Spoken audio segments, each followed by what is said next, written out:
কোরআনে কারীম তার ধারক এবং বাহক সম্পর্কে বলে যে তিনি যে দাওয়াত দিয়েছেন সে দাওয়াতটা হলো ঈমানের দাওয়াত। আমাদের নবী তিনি এসে যে দাওয়াত দিয়েছেন সে দাওয়াতটা কিসের? কোরআনে কারীম বলছি, রব্বানা ইন্নানা সামি'না মুনাদিয়ান ইউনাদি লিল ঈমান। হে আমাদের রব, নিশ্চয়ই আমরা এমন একজন আহ্বায়কের আহ্বান শুনেছি যিনি আমাদেরকে ঈমানের দাওয়াত দিয়েছেন। এমন কোন পয়গম্বর নাই দুনিয়ায় যিনি ঈমানের দাওয়াত দেন নাই। সকলেই ঈমানের দাওয়াত মানুষের সামনে, বিশ্ববাসীর সামনে পেশ করেছেন। কোরআনে হাকিম স্পষ্ট একটা সীমারেখা দুনিয়ার মানুষের সামনে পেশ করে পৃথিবীর মানুষগুলিকে দুটি শ্রেণীতে বিভক্ত করে দিয়েছে। একটি হচ্ছে ঈমান পোষণকারী, আরেকটি হচ্ছে অবিশ্বাসী। একটা ঈমান পোষণকারী আর একটা অবিশ্বাসী। ঈমান পোষণকারীরা সত্যশ্রয়ী, তারা হচ্ছে জ্ঞান এবং নূরের সম্পদে সমৃদ্ধ। আর দ্বিতীয় দলটি হচ্ছে কাফের, জালিম, মূর্খ। তারা হেদায়েতের রাস্তা তাদের জন্য অবরুদ্ধ। কোরআনে কারীম এই দুইটি দল সম্পর্কে উল্লেখ করতেছেন, মাসালুল ফারিকাইনি কাল আ'মা ওয়াল আসাম্মি ওয়াল বাসীরি ওয়াস সামিঈ হাল ইয়াস্তাবিয়ানি মাসালান আফালা। কোরআন শরীফ বলছে, হাল يستويان مثلا أفلا تذكرون। দুইটি শ্রেণীতে আল্লাহ পাক ভাগ করে দিয়েছেন। একটা শ্রেণী হচ্ছে অন্ধ, বোবা, বধির। আরেকটি যারা শুনতে পায়, চোখে দেখতে পায়।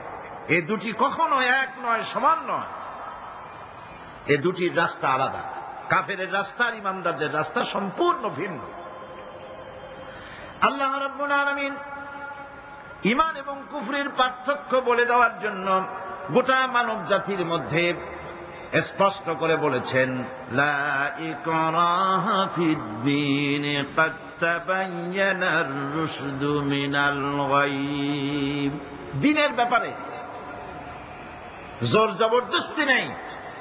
এখানে হেদায়েতের পথ এবং গোমরাহি, হেদায়েতকে গোমরাহির পথ থেকে সম্পূর্ণ আলাদা করে দেওয়া হয়েছে। লা ইকরাহা ফিদ-দীন, দ্বীনের ব্যাপারে কোনো জোর জবরদস্তি নেই। যারা ধর্মনিরপেক্ষবাদী তারা এই আয়াতটাকে নিজেদের মতবাদকে প্রতিষ্ঠার লক্ষ্যে অনেক সময় কাজে লাগায়। দুটি আয়াতকে তারা বেশি ব্যবহার করে।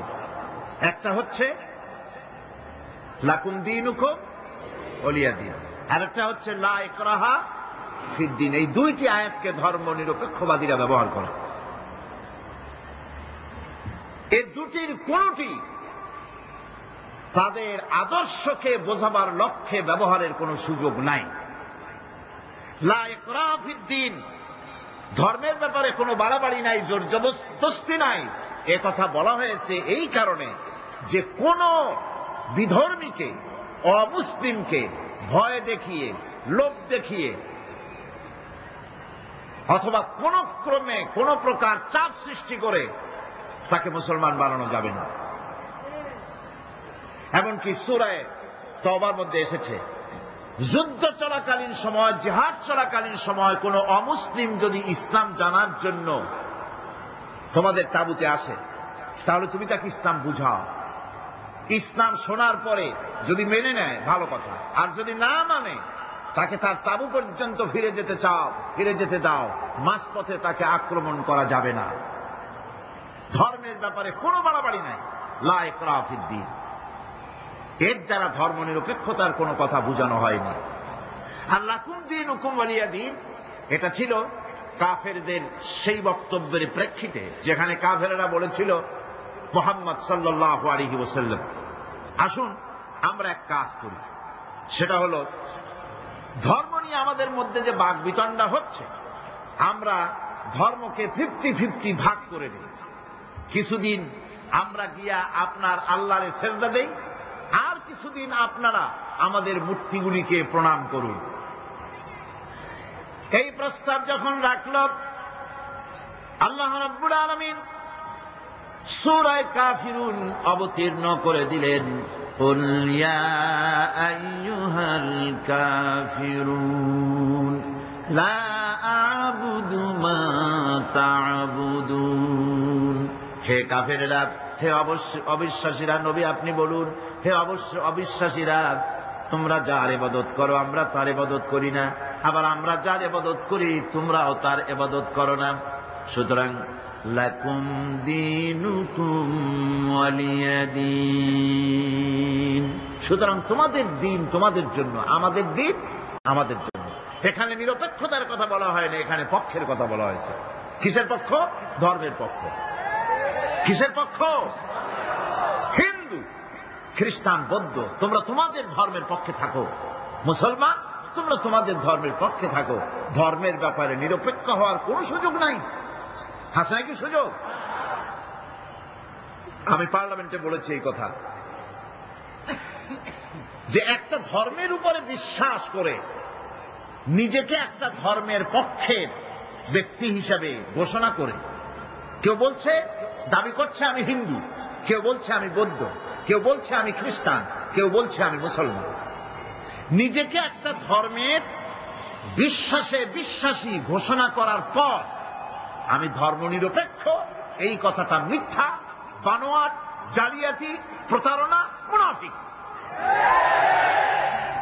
কোন ধর্মের অনুসারী ব্যক্তি ধর্মনিরপেক্ষ হতে পারে না। কেবলমাত্র নাস্তিক, যারা আল্লাহরে মানে না, আল্লাহকে স্বীকার করে না, ওরা বলতে পারে আমরা ধর্মনিরপেক্ষ, ধর্মের ব্যাপারে আমরা নিরপেক্ষ, গুলো মানি না, বিশ্বাস করি না। কিন্তু যারা ধর্মে মানে, সেদের যে ধর্মেরই হোক না কেন, সে ব্যক্তি ধর্মনিরপেক্ষ যদি দাবি করে, এটা মিথ্যে কথা, এটা মুনাফিকি ছাড়া কিছু হতে পারে না। মুসলমানকে, যে কোনো জাতিকে যে ধর্মে আছে ধর্মের পক্ষে থাকায় কথাই বলা হয়েছে। এখন আমি বলতেছিলাম ইমানের কথা। ইমান আগে আনতে হবে। ইমান সম্পর্কে আল্লাহ রাব্বুল আলামিন বলতেছেন, ইমান হলো আগে, তারপরে ইসলাম। আবার ইমান আনার আগে আবার কুফরি একটা শব্দ আছে, সেটা হলো ফামান ইয়াকফুর বিত্তাগুতি ওয়া ইউমিন বিল্লাহি ফাকাদ ইসতামসাকা বিল উরওয়াতিল উসকা লা ইনফিসামা লাহা ওয়াল্লাহু সামিউন আলীম। ফামান ইয়াকফুর বিত্তাগুত, যে ব্যক্তি তাগুতকে অস্বীকার করেছে, সর্বপ্রথম তাগুতকে অস্বীকার করতে হবে। ওয়া ইউমিন বিল্লাহ, আর এরপরে আল্লাহর উপরে যে ঈমান আনলো, ফাকাদ ইসতামসাকা বিল উরওয়াতিল উসকা, সেমন এক শক্ত অবলম্বন ধারণ করলো যা তাকে কোনো কিছুই বিচ্ছিন্ন করবে না, ধ্বংস করে দেবে না। সুবহানাল্লাহ। এখন সত্যিকারের ঈমানদারের পরিচয়টা কি? কোরআনে কারীম সত্যিকারের ঈমানদারের পরিচয় এভাবে পেশ করতেছে, ইন্নামাল মুমিনুনা আল্লাযীনা আমানু বিল্লাহি ওয়া রাসূলিহি সুম্মা লাম ইয়ারতাবু وجاهدوا بأموالهم وأنفسهم في سبيل الله أولئك هم الصادقون। ঈমানের দাবিতে সত্যবাদী কারা? ইন্নামাল মুমিনুনা আল্লাযীনা আমানু বিল্লাহি ওয়া রাসূলিহি, সত্যিকারের মুমিন তো তারা যারা নাকি ঈমান এনেছে আল্লাহর উপর এবং রাসূলের উপরে। এই ঈমান আনার পর সুম্মা লাম ইয়ারতাবু, এরপরে কোন সন্দেহে সে নিপতিত হয় নাই, কোন সন্দেহ তার মনের মধ্যে জায়গা পায় নাই, আর সে আল্লাহর রাস্তায় জিহাদ করেছে মাল দিয়ে, জান দিয়ে।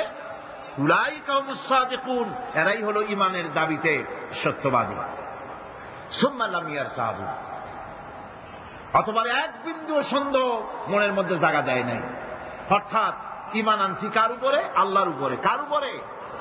আর তার রসুলের উপরে, আল্লাহ এবং রসুলের উপরে ঈমান আনার পর যারা আল্লাহ এবং রসুলের বিধান জীবনের সকল ক্ষেত্রে মানতে পারে নাই, তারাই সন্দেহে নিপতিত হয়েছে। কথা বুঝতে পেরেছেন? তাদের সন্দেহ এই কোরআন মানুষের জীবন, তার সম্পদ, তার রাজনীতি, তার অর্থনীতি পরিচালনা করতে পারে না। সেই জন্য ধর্মের ব্যাপারে কোরআন মানি, ধর্মের ব্যাপারে নামাজ আর রোজা মানি, কিন্তু রাজনীতিতে ধর্ম মানি না। এটাই হলো সন্দেহ। এটাই কি সন্দেহ, অবিশ্বাস। জীবন